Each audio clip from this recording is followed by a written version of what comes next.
오늘 이제 같이 진행해야 될 강의는 기출 강의.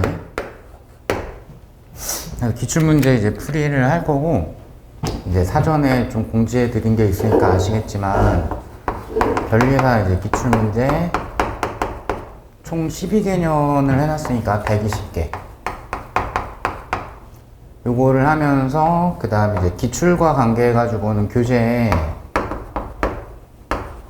제가 이제 OX 문제를 한 두세 개 정도 문항마다 이렇게 달아드렸죠.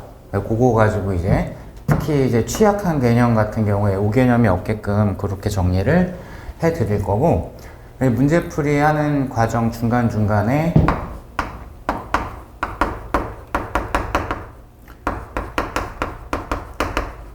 가장 핵심적인 개념을 이제는 좀 줄여야 되는 과정에 해당이 되기 때문에 요약하는 정리를 중간중간에 드릴 거예요. 근데 이제 개념 강의하고는 조금 다르게 문제풀이 같은 경우에는 약간 속도감 있게 진행이 되다 보니까 요거 이제 필기하고 이러다 보면 중요한 포인트를 놓칠 수도 있을 것 같아가지고 굵직굵직한 거는 제가 이제 매 회차에 악필이긴 하지만 오늘 나눠드린 거 내지는 그 PDF 공유해드린 것처럼 제가 이제 손으로 필기 핵심 개념에 해당한 것만 정리한 걸 나눠드리고 그거에다가 이제 좀 부연적으로 더 필기를 한다든가 그런 식으로 해주시면 될 것 같아요. 자, 그래서 뭐 이렇게 해가지고 이제 강의가 진행이 될 거고요.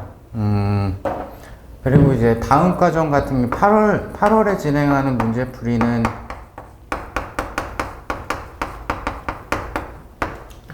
출제 범위가 거의 똑같은 유사 시험들의 기출문제 연습을 할 겁니다. 방법적인 건 좀 비슷하게 진행을 할 건데 요거는 많이 줄여서 가겠죠. 요번에 이제 전체 범위에 대한 걸 웬만한 거는 거의 다 압축해서 정리를 할 거니까. 자, 그리고 이미 알고 계신 분들도 있겠지만 이제 문제풀이 하는 과정에서는 색깔을 이제 조금 나눠 가지고 진행을 할 거예요. 그래서 해당 문제를 푸는데 핵심적인 개념 포인트식 이런 것들에 해당하는 아이들은 자 이렇게 샵 표시하고 여기다 이제 개념이나 간단한 식, 정의 이런 식으로 녹색으로 보통 필기를 해 드립니다. 그리고 이제 문제하고 관계는 있고 요건 좀 추가적으로 정리해야 되겠다 이런 건 추가적인 것들은 이런 식으로 역시 개념에 해당하는 거 녹색으로 정리를 해 드릴 거고요. 그 다음에 가장 많이 쓰는 색깔은 노란색. 요거는 주로 문제 풀이에 대한 전반적인 거. 흰색하고 이제 섞어가지고 많이 쓸 거예요. 그리고 오렌지색 같은 경우에는 문제 조건, 문제 분석하거나 문제 자체의 마지막 질문 이런 것들은 이제 오렌지색을 이용을 해서 필기를 해 드립니다. 그리고 빨간색은 잘 안 쓸 거고 가끔씩 강조할 때만 요거 이제 인강으로 시청하시면은 빨간색이 잘 안 보이기도 하고 얘하고 얘가 잘 구별이 안 돼가지고 빨간색은 그냥 가끔씩 강조할 때만 동그라미 치거나 별표 하거나 이런 행위 할 때만 조금씩 곁들일 예정입니다. 그래서 기본적으로 이제 이렇게 진행을 할 거고, 그러면 오늘부터 진행하게 되는 강의는 이제 문제풀이니까, 그러면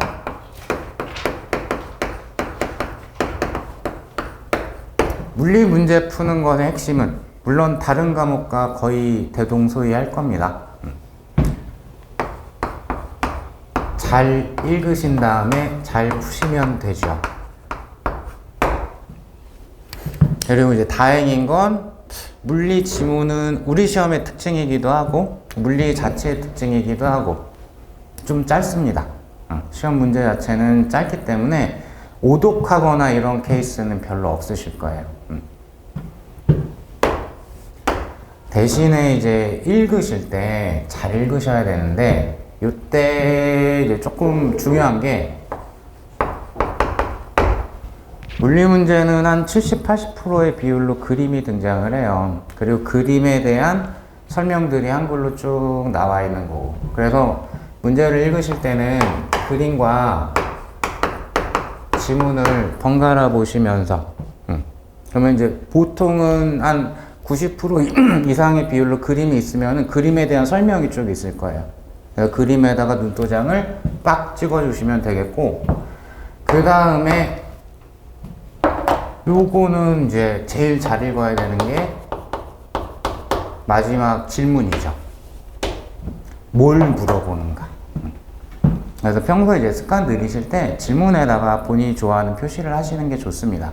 만약에 기억, 니은, 디귿, 다지선다형 문제면은 기억, 니은, 디귿에서 각각 요구하는 질문들이 있을 거예요. 그래서 그 질문 자체가 무엇인가. 그게 여기랑 연결이 되니까. 그죠? 질문 자체가. 그러면 질문을 잘 체크를 하신 다음에 풀이는 가장 필요한, 가장 적절한 개념을 떠올리시면 되는 거죠. 여기서 가장 적절하다라는 거는 당연히 가급적 문제 푸는 시간이 짧게 걸리는 선택을 하셔야 돼요.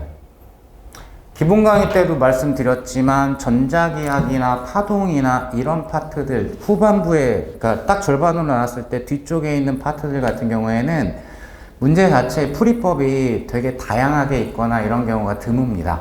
근데 역학 같은 경우가, 특히 이제 질점 역학 같은 경우가 어떤 식으로 문제를 풀어도 문제가 다 풀리는데 시간 차이가 좀 있어요.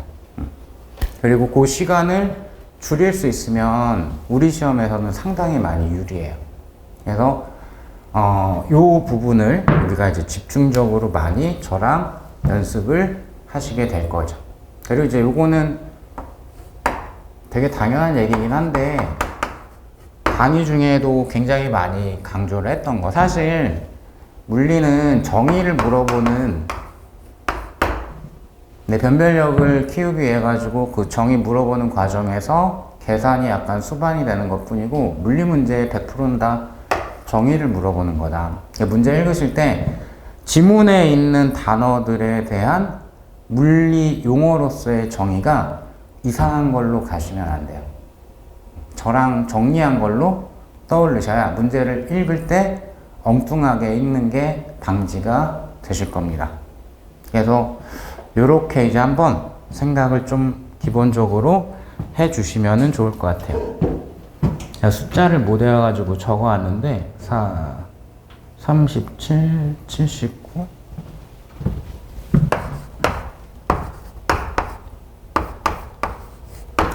제 문제집 교재를 보시면은 문제마다 모든 문제에 유사기출 포함해가지고 난이도 표시를 해놨습니다. 총 3단계로. 별 하나짜리는 직관적이고 단순히 하나의 개념만 딱 떠올려가지고 빠른 속도로 풀 수 있는 문제에 해당하는 게 별 하나. 별 2개는 약간의 응용이 필요한 문제. 별 3개는 보통 여러분들이 짱돌이라고 많이 부르는 거, 상당히 시간이 많이 걸리는 그런 유형에 속해 있는 거, 아니면 건드리는 방법이 전혀 떠오르지 않는다라든가 이런 게 별 3개짜리. 그래서 지금 제 문제집이 총 12년치를 해놨기 때문에 총 120개인데 120개 중에서 짱돌에 해당하는 거는 총 4개입니다. 제가 나눈 분류로는. 요거 이제 강사에 따라서는 조금 더 개수가 많을 수도 있고 조금 더 적을 수도 있는데 제가 나눈 걸로는 4개 정도다. 그리고 최근 3년으로 압축을 하게 되면은 1개 나왔습니다. 21년도에 회로적 문제 중에서 1개 정도밖에 출제가 안 됐어요. 그것도 뭐 문제 자체의 난이도는 평이한데 그거를 계산적으로 건드려야 되는데 좀 시간이 걸리거나 고등학교 수학이 살짝 떠올라야 되는 뭐 그런 게 있어가지고 그거를 별 3개짜리로 놓기는 했어요. 어쨌든 그러면 아마 확률적으로는 여기에서 출제될 확률이 90%구나 라고 보시면 되고, 그러면은 여러분들이 비율적으로 봤을 때 얘가 한 6, 7개 정도 6개 정도라고 보면 대충 맞을 것 같아요. 그거보다 하나 많을 수도 있고 하나 적기는 조금 어려울 것 같고